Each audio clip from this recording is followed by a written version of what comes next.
고린도후서가 이제 점점 깊어져 가면서 오늘 본문은 고린도 교회와 바울 간에 쌓였던 여러 가지 오해들, 그리고 그 사이에 비집고 들어와서 교회를 분열시키려고 했던 그런 사단에 이용당하는 그런 다른 복음을 증거하고 자기를 나타내려고 하는 그런 거짓 사도들의 쏘가있던 그런 영적 상태가 회복되어지는 것이 오늘 본문입니다.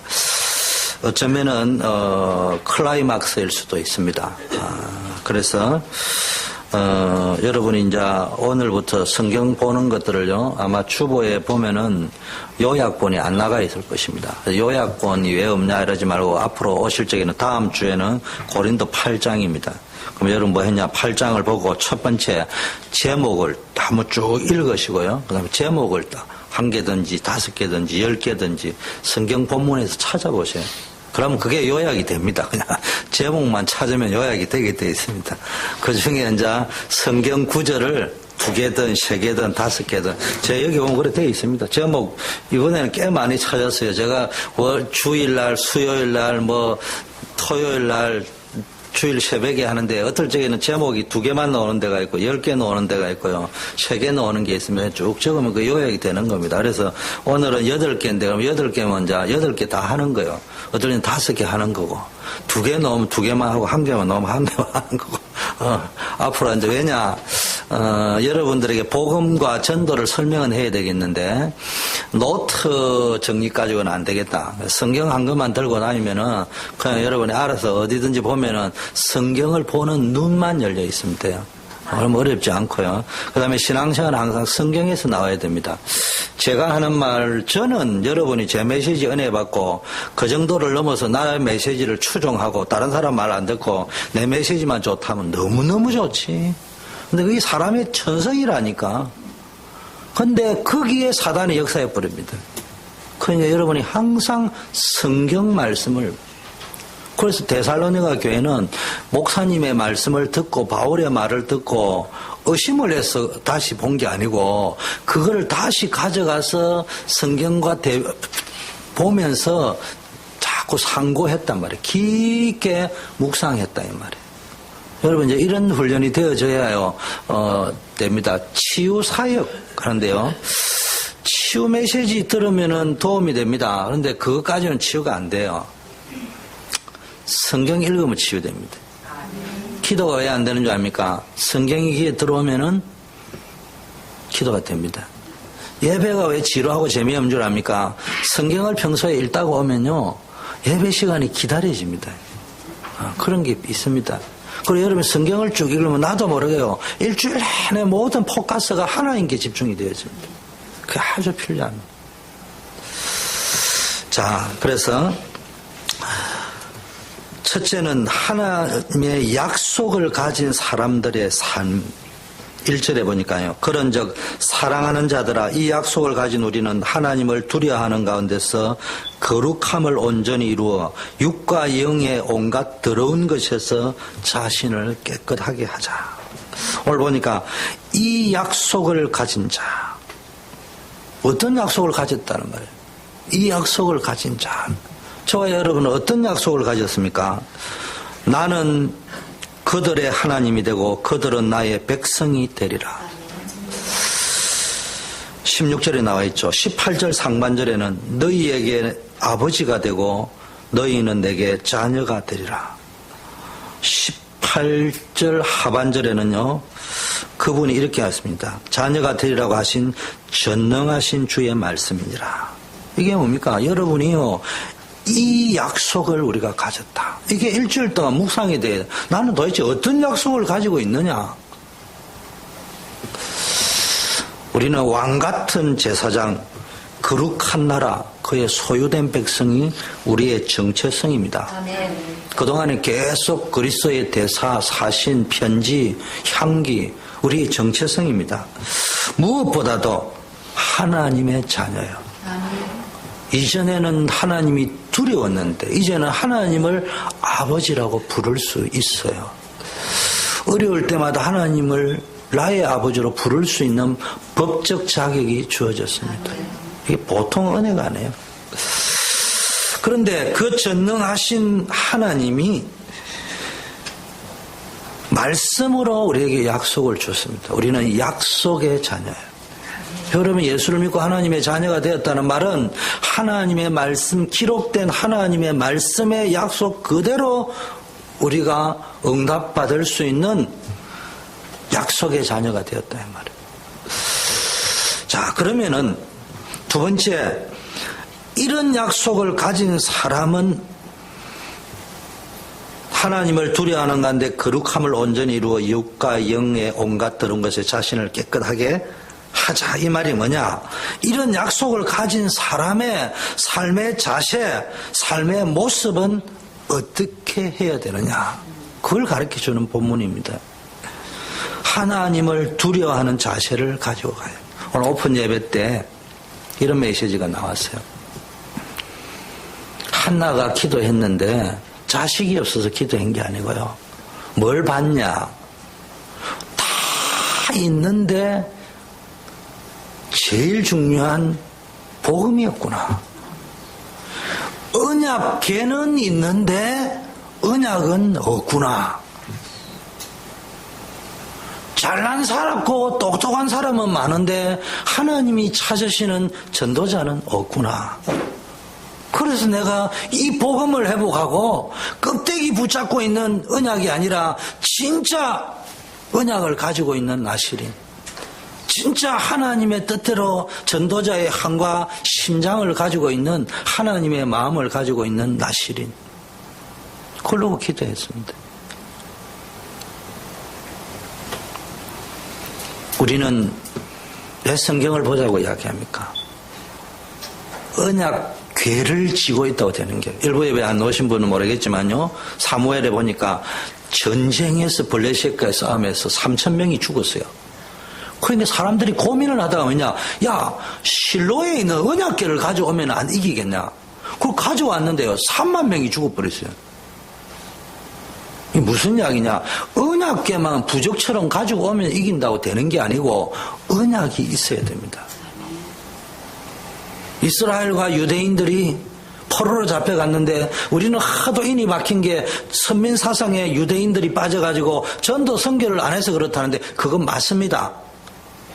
그러나 더 중요한 핵심은 언약궤짝은 들고 앉아 있는데 언약궤는 들고 있으면서, 궤짝은 들고 있으면서 언약은 없었다 이 말이에요.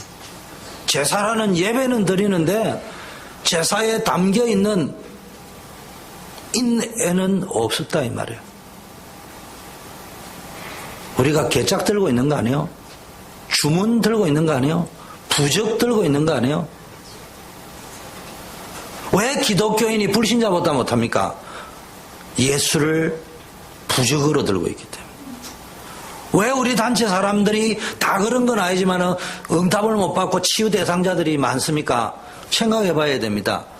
언약 궤짝을 들고 있는 거 아닙니까? 예수는 그리스도, 모든 문제 해결자. 부적처럼 전쟁터에 들고 간다고, 궤짝 들고 간다고 되는 게 아닙니다.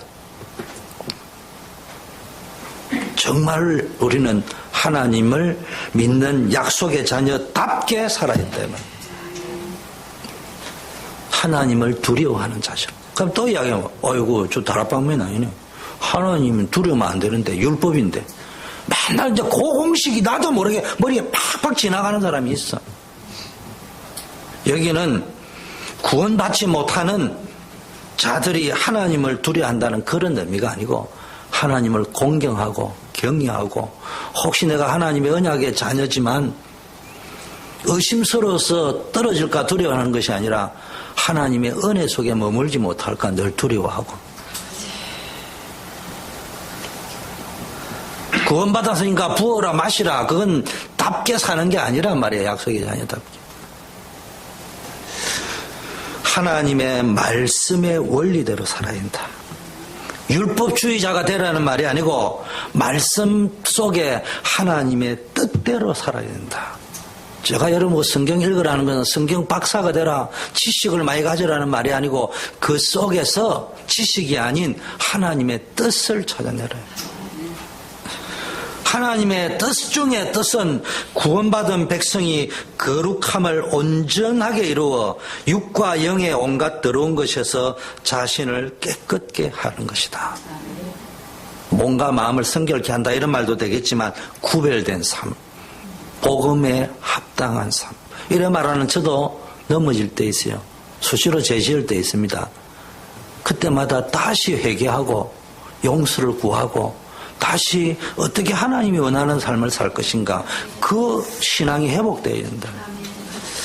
두 번째 3절에는요, 내가 이 말을 하는 것은 너희를 정죄하려고 하는 것이 아니라 내가 이전에도 말하였거니와 너희가 우리 마음에 있어 함께 죽고 함께 살고자 함이라. 이 말은 뭐냐? 두 번째로 교회 공동체는 함께 죽고 함께 사는 생명 공동체입니다. 누가 누구를 판단하고 정죄하면 안 돼요. 마음에, 바울은 물론 후회한다고 할 정도로 편지를 보냈는데 우리에게 하면 설교를 할 적에 여러분이 목사님 우리를 까거나 책망하거나 그런 설교를 했다 이 말이에요. 근데 바울은 그걸 해놓고도 후회 아닌 후회를 했단 말이에요. 내가 너무 세게 말하지는 않았을까.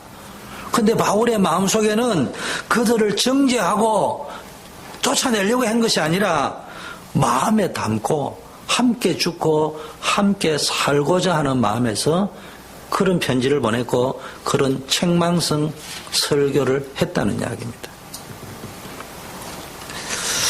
여러분, 하나님을 두려워하고 거룩함을 온전히 이루어 육과 영의 온갖 더러운 것에서 자신을 성결케 하라고 하면서 자신은 이렇게 살았다고 하는 것은 바울이 그랬습니다. 성결케 살아라. 하나님 자녀답게 살아라고 이야기하면서 나는 이렇게 살았다. 나는 뭘 떼먹은 것도 없고 정말로 동기 야망을 가지고 사는 것도 없고 순수한 마음으로 너희를 품고 했다. 이런 말을 할 적에 나는 잘났고 너는 못났다. 그 말을 지금 한 게 아니라는 것을 이야기하는 겁니다. 고린도 교인들을 정죄하기 위함이 아니고 진짜 깨고 부수기 위해서 책망을 하는 것이 아니고 내가 이 말을 하는 것은 너희가 내 마음에 있기 때문이다. 내 마음속에 네가 정말로 복음 위에 서서 하나님께 쓰임 받기를 원하고 우리가 더불어 죄에 대해서는 죽고 사단 권세 역사하는 속으로는 죽고 하나님께는 그리스도께는 사는 자가 되기를 원한다. 함께 살기를 원한다. 그래서 내가 이런 편지를 보냈다. 여러분, 우리가 무슨 말을 하든지 이제는요, 우리 성도님을 마음에 담으세요. 그리고 무슨 말을 하기 전에 마음에 안 담기면 말을 하지 마세요. 정말로 마음에 담기면은. 저도 어느 분이 이야기인데, 제가 이런 생각을 했어요. 제가 경상도 사나이가 내가, 목사님, 제가 이게 조금 요즘 앉아서 조금 산부 예배 때는 넣을 것 같아요. 제가 중심이 혹시 무슨 일이 있는가 싶어서 이래 물어보는데, 나도 모르게 왜요? 이래 버렸어요. 그 말은 나는 그 의도로 한 게 아닌데, 들을 적에는 따지는 투처럼 들리잖아요. 그래서 내가 생각하기를 무슨 일이 있습니까? 이러면 얼마나 부드러워요. 그런 게 말을 할 적에도 좀 생각하면서 하세요.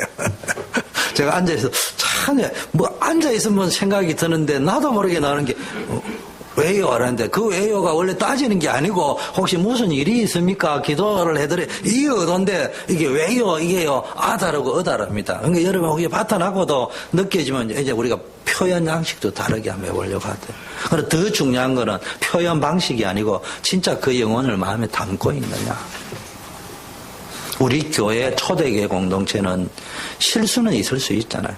지금 고린도 교회와 바울이 약간의 오해가 생겼습니다. 있을 수 있잖아요. 그러나 마음에 담고 있으면 오해는 풀리게 돼 있어요. 진짜 그 영혼을 마음에 담고 함께 가려고 하는 마음이 있고 그러면 언젠가는요 하나 되게 돼 있습니다. 그때는요 더 비온 뒤에 땅이 굳어진다고요.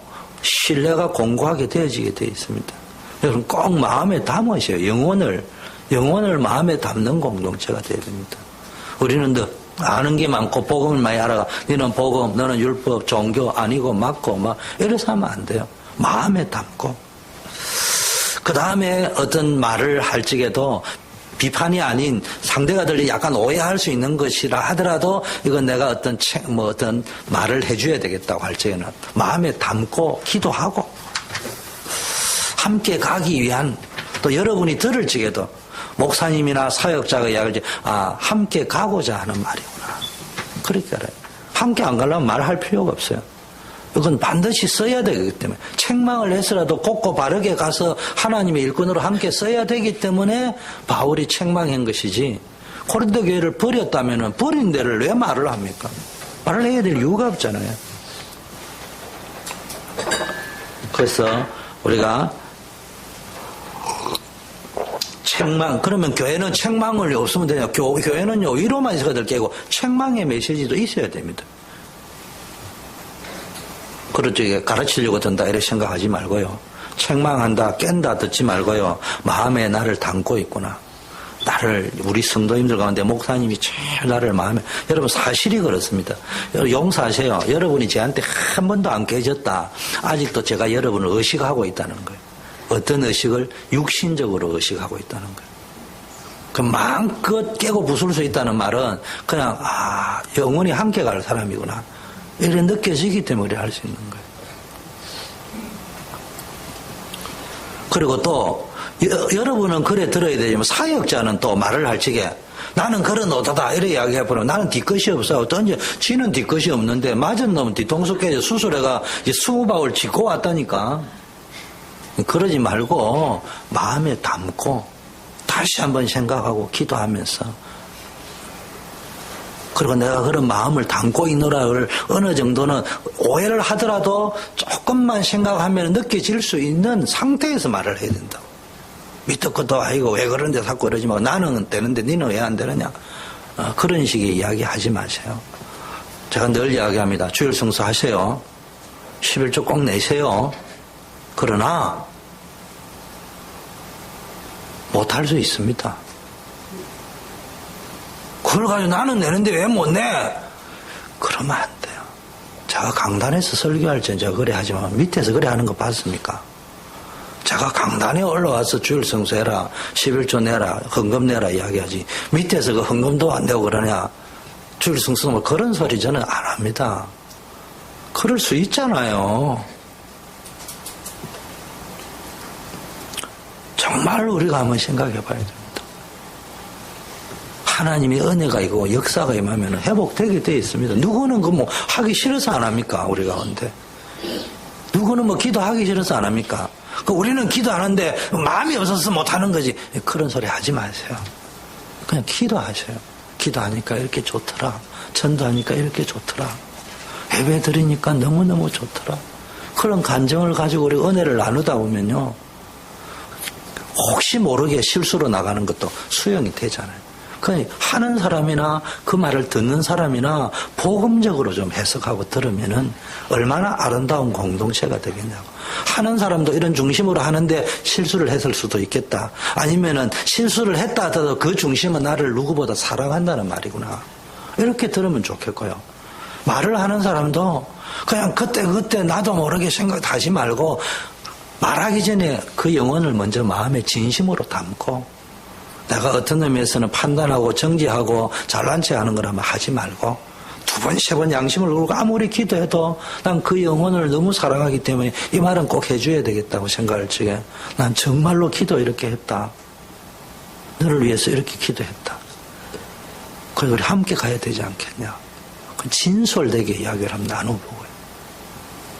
그럴 때 우리 교회 공동체는요, 실력과 수준이 아니고 하나님의 은혜가 이끌림받 되는 생명 공동체가 될 줄 믿습니다. 세 번째 4절, 6절, 특히 6절에 보니까요, 내가 우리의 모든 환난 가운데서도 위로가 가득하고 기쁨이 넘친다.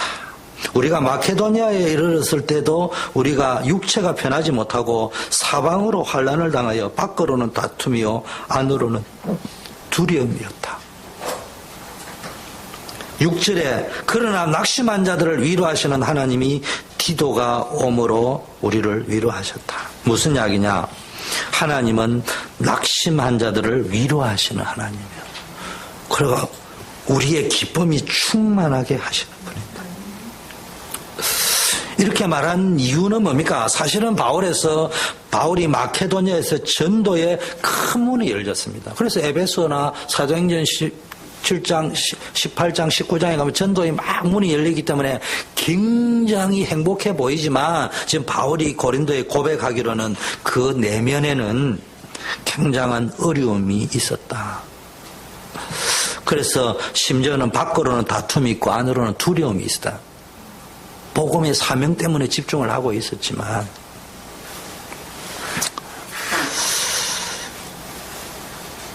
여러분 우리가요 교회 공동체 안에 있습니다. 복음이면 행복하고 전도하면 너무 행복하다고 이야기하지만 사실은 그것만 있는 게 아니에요. 전도에 이제 우리 캠프하러 다니시는 분들 수요일마다 캠프하는 분들이 계시지만 거기 가서 좋은 일만 있는 게 아니에요. 힘든 일고 어려운 일이 있습니다. 여러분이 전도하려고 하면 힘들고 어려운 일 있지 않겠습니까? 우리가 사역을 할 적에는요, 그런 아픔들이 사역자들에게는 있겠구나. 그걸 헤아릴 줄 알아야 됩니다. 그래서 뭡니까? 육체적으로는 또 심적으로 굉장히 편치 못하고 사방으로 환난을 당하는 상태고 밖으로 다툼이 있고 안으로는 두려움 가운데 어렵게 사역을 하고 있었다는 뜻입니다. 그러나 낙심한 자들을 위로하시는 하나님께서 바울과 그 전도팀을 위로했다는 거예요. 그래서 여러분 말할 적에요. 늘 위로의 말을 줘야 됩니다. 함께 죽고 함께 살고자 하는 중심을 가지고 말을 하면요. 위로가 되게 되어 있습니다. 위로란 말은 늘 직설합법으로 위로도 되지만 함께 마음을 나눌 적에 위로가 되잖아요. 나와의 마음을 털어놓을 수 있는 사람이 있구나.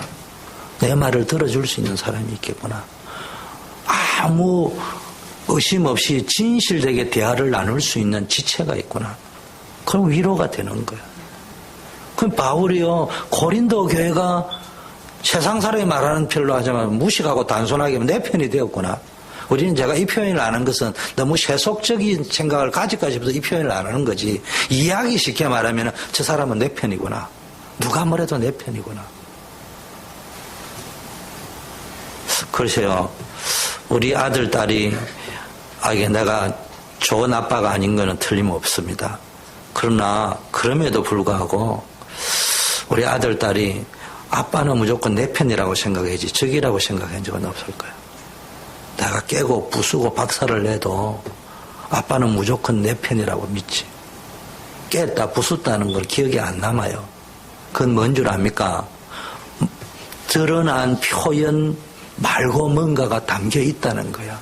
서로 왔다 갔다 하는 감정의 교류가 소통 속에서 저 사람이 무슨 말을 하든지 저 사람은 내 편이구나. 여러분 우리 초대교회 교회 공동체 하는 건 세속적으로 우리 교회니까 우리 편이다 이런 이야기를 말하는 것이 아니고 정말로 생명 차원에서 함께 기도하고 내 편이 되어주고 나를 지지해주고 지지하기 때문에 박살을 내고 너 틀려서 고쳐야 돼 이렇게 말할 수 있는 공동체구나. 이게 통하면 위로가 됩니다.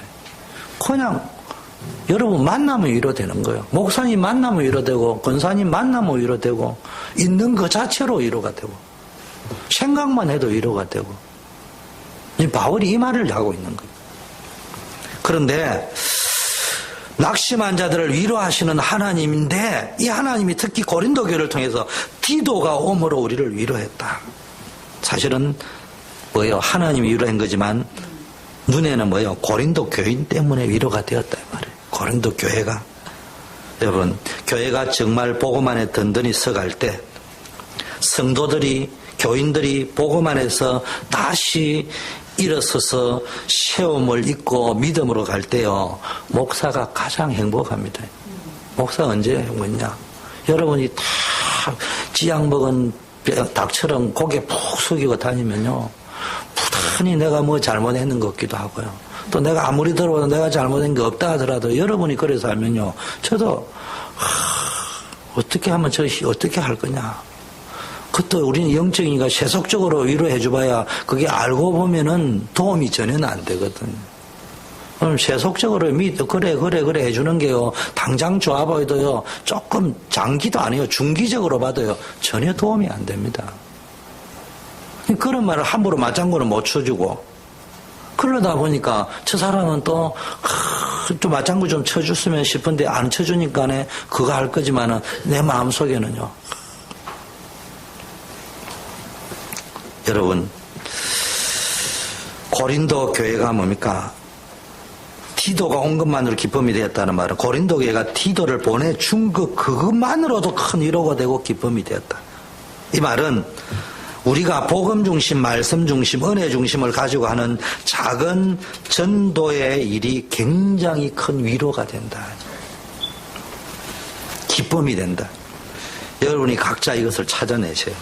그래서 5인 1조 기도팀을 이루어서 자꾸 이런 일을 해보세요. 있는 직장 근처에서, 집 근처에서, 교회 안에서. 하여튼 5인 1조 팀들을 꼭 5인을 이야기하는 거 3인에서 7인, 그 5인 넘으면 또 나누고. 자꾸 이렇게 하다 보면 그게요, 가상지교회가 되고요. 그게 지교회가 되고요. 위로의 팀이 되고, 이렇게 돼 있습니다. 두 번째는 디도로부터 받은 보고의 내용을 듣고 더욱 위로가 되고 기쁨이 되었다. 오직 이 보고를 했는데 그 보고가 뭡니까? 큰 위로가 되었습니다. 너희의 사모함과 애통함이 나를 위하여 열심히 있는 것을, 말로 하자면 서로의 신뢰가 회복되어지고 하나가 된 것을 보고할 적에, 여러분 평소에 무심코 하는 말들이 사실은 영적 선교 보고나 마찬가지요. 믿음 있는 말, 은혜가 넘치는 말, 후회가 없는 말들을 하세요. 지금 내가 하는 이 말을 하나님이 들으실 때 얼마나 기쁨이 되고 위로가 될 말인가? 전도자가 들을 때 얼마나 기쁨이 되고 위로가 될 말인가? 이걸 생각하면서 말을 해요. 우리는 마이크 잡고 하는 선교보고는 잘하는데요, 그냥 하는 선교보고가 잘못돼가지고 서로를 시험 들고 아프게 할 때가 많습니다. 한번 우리의 언어 사용도 훈련받을 필요가 있다. 자, 불신자는 처세술을 위하여 언어를 표현법을 훈련받지만 신자는 처세술이 아니고 정말로 복음 안에서 생명 살리기 위한 경건의 연습 차원에서 언어를 훈련할 필요가 있다.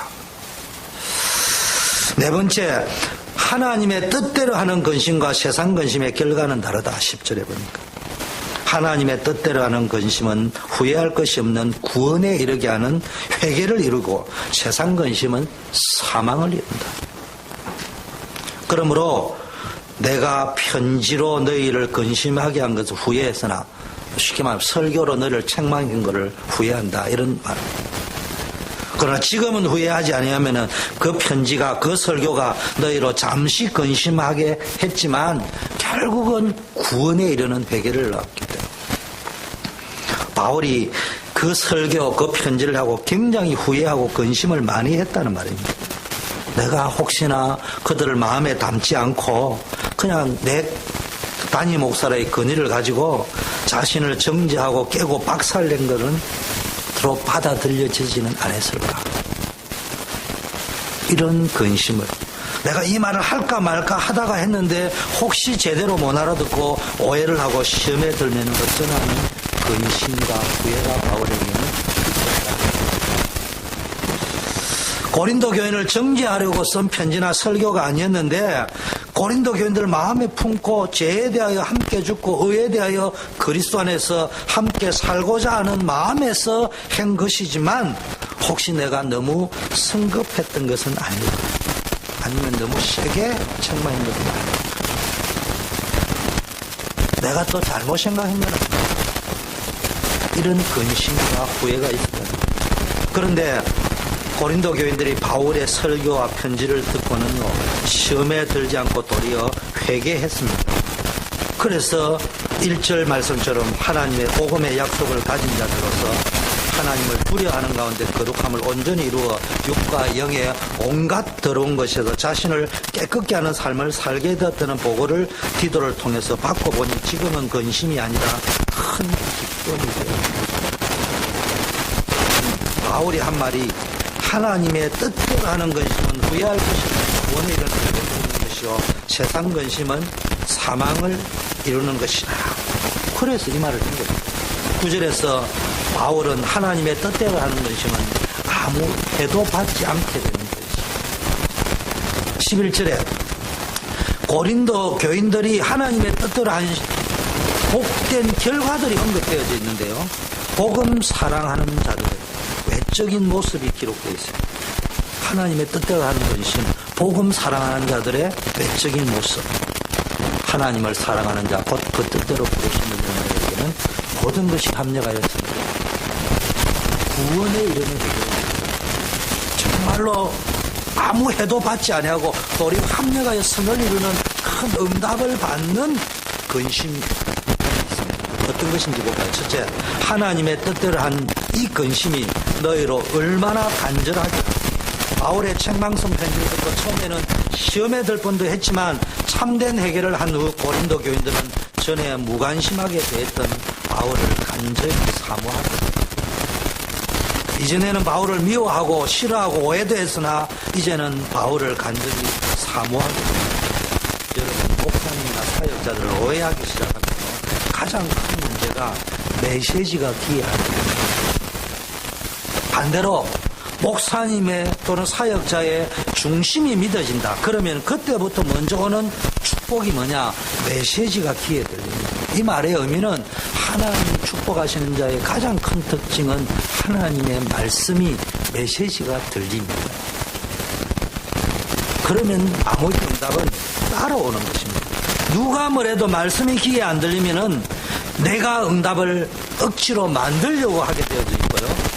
내가 응답을 만들려는 차례로 신앙생활을 하면 힘들게 되어 있습니다. 그러나 말씀이 귀에 들리면은 응답이 따라오게 되어져 있습니다. 두 번째는 하나님의 뜻대로 한 이 근심이 너희를 얼마나 변정하게 하며 전에는 그들이 범하던 죄악에 대하여 무관심했는데 이제는 그들이 범죄들을 간과하지 않는 마음을 가지고 복음에 대한 변정을 하게 됐고요. 복음적인 삶에 대한 변정을 열정적으로 하게 됐습니다. 간혹 종종 목격하게 되는 것은 복음이라는 이름으로 비복음적인 삶, 반복음적인 삶을 살면서 그게 복음인 것처럼 말하는 사람이 있는 걸 볼 때 진짜 잘 알아요. 우리 단체가 최고로 복음이 강한데 우리 단체가 비복음, 반복음적으로 가면은 말새치 말입니다. 잘 알아야 됩니다. 개짝 들고 있다고 되는 게 아니요 부적 들고 있다고 되는 게 아니라 예수는 그리스도 모든 문제 해결자 그게 개짝 속에 들어있고 부적처럼 있으면 안 된다. 그래서 이 복음을 변정하는 삶, 복음이란 이름으로 나의 잘못된 삶을 변정하는 그런 삶이 아니라 복음을 변정하는 삶이 됩니다. 이게 복음을 복음이에요. 우리는 안 그렇지만 간혹 일부가 복음이란 이름으로 나의 잘못되고 방종하고 타락한 삶을 변정하는 거 있어요. 그게 아니고 나의 삶을 복음을 변정하는 삶. 최고 메시지를 통하면은 어떤 누림, 내가 원하는 것을 누리는 것이 아니고 하나님이 나에게 원하는 필요한 것을 할 수 있는 누림. 그게 복음이란 말이에요. 그게 복음을 변정하는 삶. 여러분, 전도만 되면 모든 것이 면죄부가 되는 것처럼 인식되고 그런 정서가 흐르고 있는 거죠.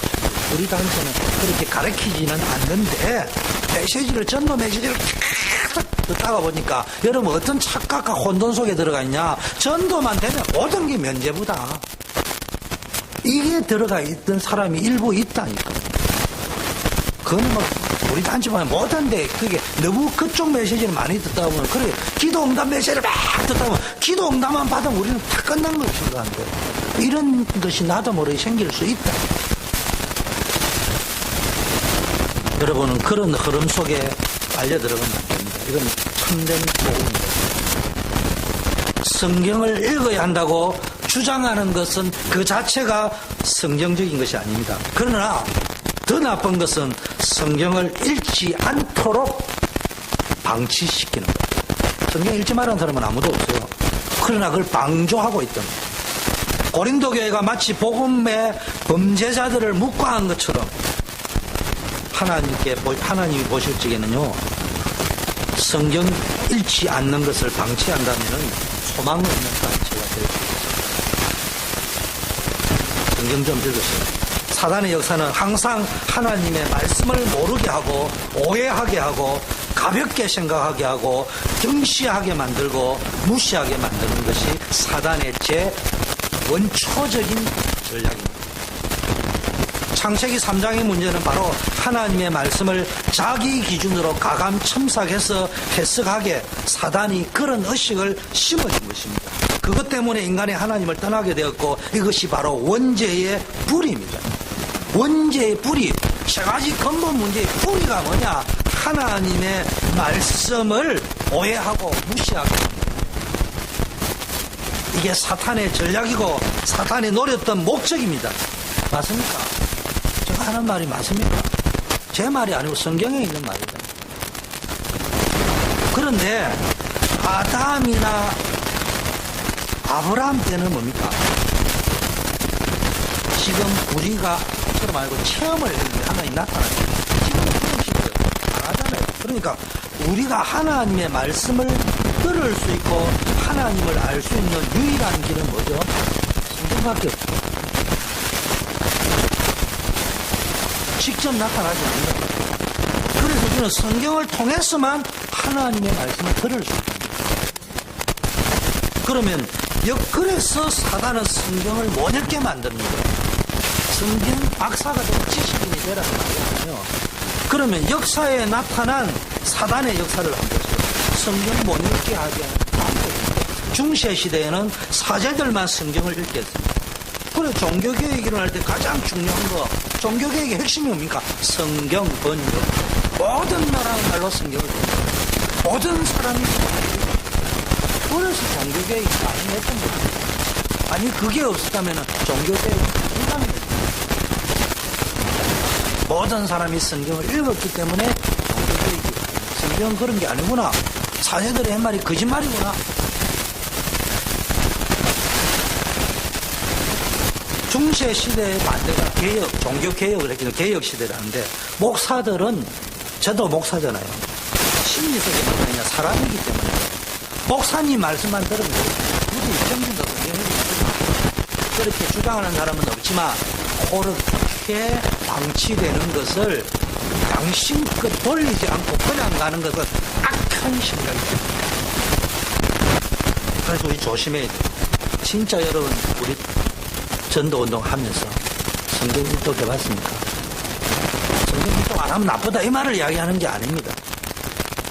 가장 중요한 전도운동보다 어떤 의미에서는 더 중요한 게 성경적 전도운동 하자. 성경 알아야 성경적 전도운동 하자. 성경적 복음운동 하자. 성경 알아야 성경적 복음을 알죠.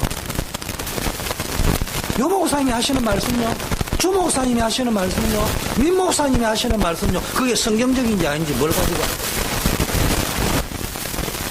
하도 되니까 나에게 딱 맞으니까 내 등을 간지러 주니까 그럼 내가 복음입니다.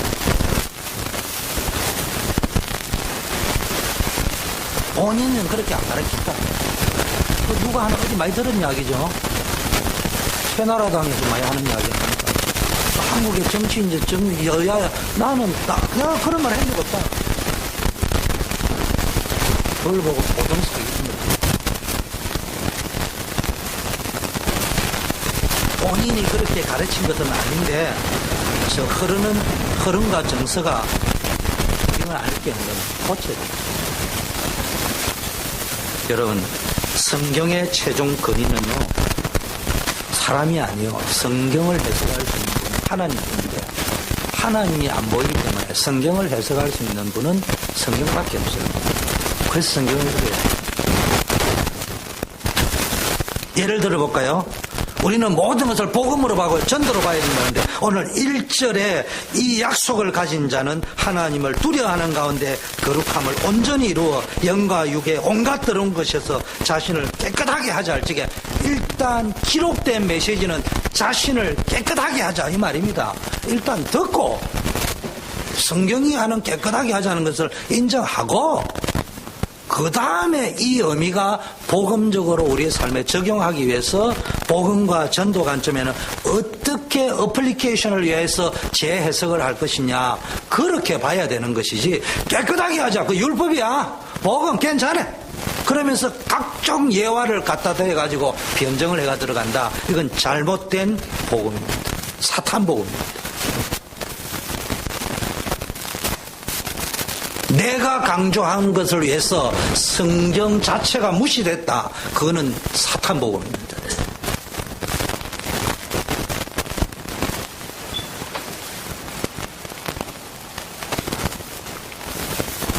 오늘 본문의 결과가 뭡니까? 바울이 고린도 교회에 책망성 편지를 했습니다. 그런데 고린도 교회의 마음이 굉장히 그것 때문에 불편하게 되고 시험 들게도 했지만 결국은 회개했다는 내용입니다. 성경은 이런 것입니다. 위로의 말씀도 있습니다. 책망의 우리는 복음이라는 이름으로 목사님이 힘주라서 하니까 힘주는 메시지는 복음, 힘 빼는 메시지는 안 복음.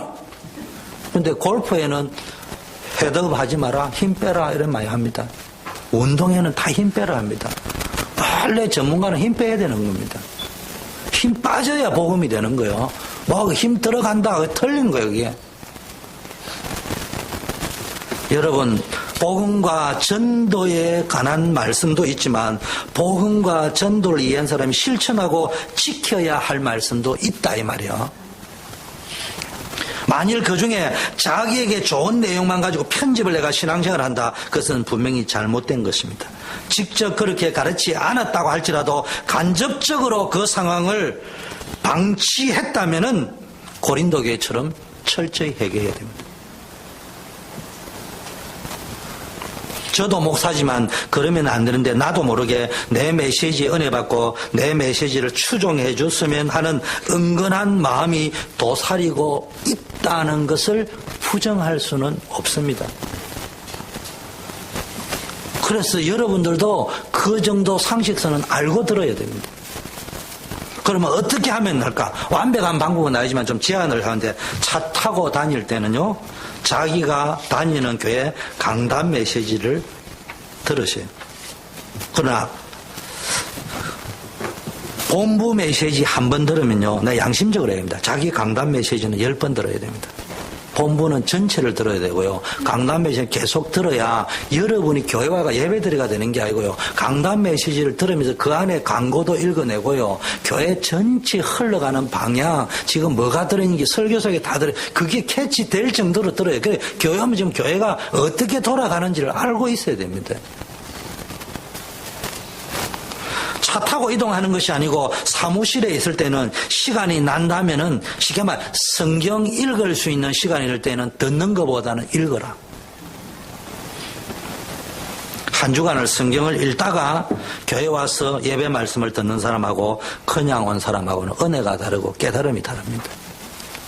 성경 안 읽고 모르고 목사님들 메시지만 들으면 완전히 성경의 이름으로 비성경적이고 반성경적인 치우침의 교훈들을 해도 거기에 세뇌된 상태가 될 가능성이 매우 높다.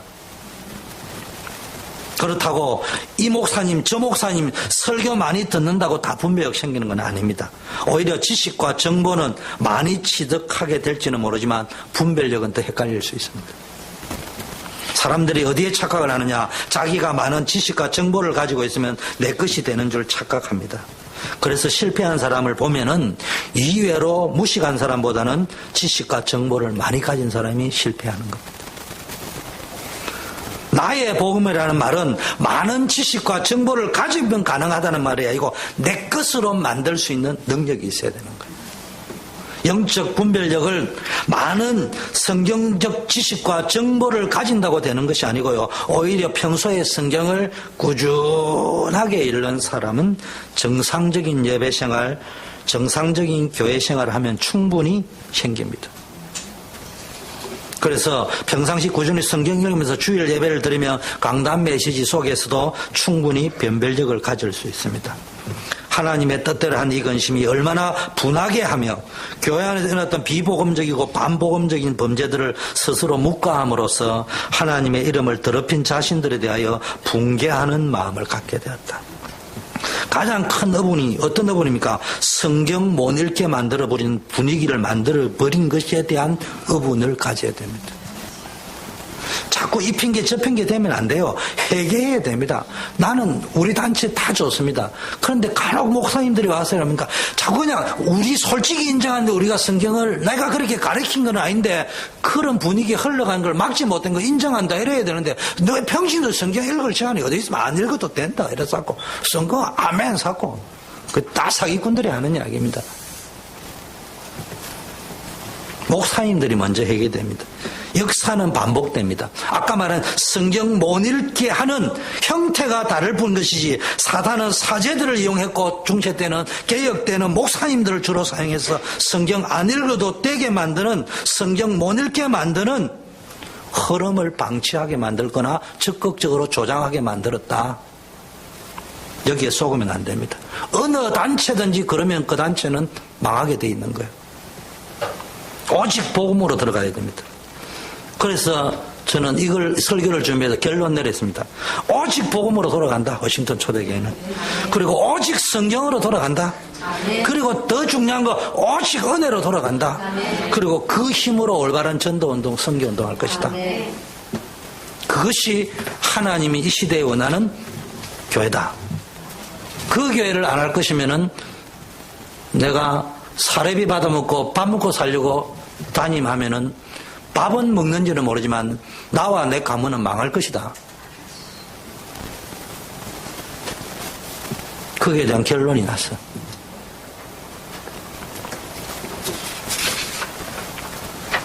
여러분이 이 축복이 누려지기를 바라겠습니다. 시간이 너무 많이 갔기 때문에요. 나머지 부분은 다음에 이제 너희를 얼마나 두렵게 하며 사모하게 하며 열심히 있게 하며 벌하게 했느냐. 이런 거는요, 여러분들이 좀 묵상하시면 되겠고요. 결과, 고린도 교회는요, 바울과 바울 전도팀에게 큰 기쁨이 되었습니다. 이전에는 뭐요? 근심거리였는데, 지금은 굉장히 기쁨거리가 되었습니다. 13절에. 14절에는 그 정도가 아니고요, 자랑거리가 되었다니까. 근심거리가 아니고 자랑거리가 되어버렸습니다. 15절에는요, 고린도 교회와 고린도 교인들을 향한 심정이 더욱 깊어졌다. 이전에는 근심거리, 골칫거리였던 교회와 교인들이 이제는 서로를 사랑하고 사모하고 신뢰하는 정이 깊어진 그런 관계가 되었다.